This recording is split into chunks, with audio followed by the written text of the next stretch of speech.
There's a real concern things are going to further spiral into a wider regional conflict. The world now is waiting to see if and when Israel will further escalate this conflict with Iran itself, perhaps direct airstrikes on Iran.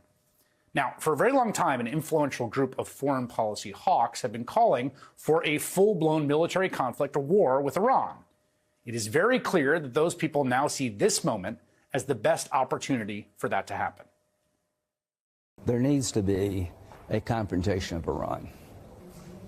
We've put it off way too long. We need to call the question on Iran.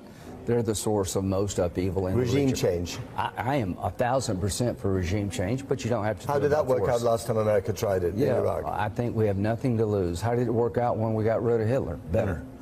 He's Hitler. He's Hitler. Nothing to lose. This is the most forthright, honest articulation of not just Senator Lindsey Graham's worldview, but a worldview that's shared by folks in the upper echelons of the Republican Party, those around Donald Trump, perhaps most worryingly appears to be shared by some key members of the Biden administration and its foreign policy apparatus, as well as the top levels of the Israeli government and Prime Minister Benjamin Netanyahu himself.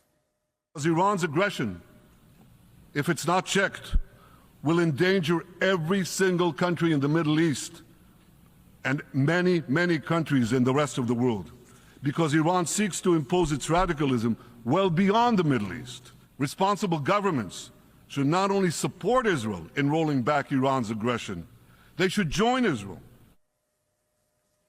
All this is giving me a sinking feeling of deja vu, I gotta say. The war in Iraq was a moral and strategic disaster, and yet here we are 2 decades later doing it all again. A year after Hamas's October 7th attack on Israel, the suffering in Gaza has no end in sight. There's over 40,000 dead. There's unbearable misery across the entire strip of land. There's illness and desperation and death and destruction and children dying day after day after day after day, and no hope for a ceasefire, no hope for a deal to bring those hostages home who are still there a year later. There's a regional war that has now sprawled into Lebanon. But the war hawks are not satisfied. All the attention is now turning towards what Benjamin Netanyahu and Lindsey Graham and so many others, including, I think, some of the Biden administration, have wanted for a while. That's war with Iran. We're watching it happen in slow motion.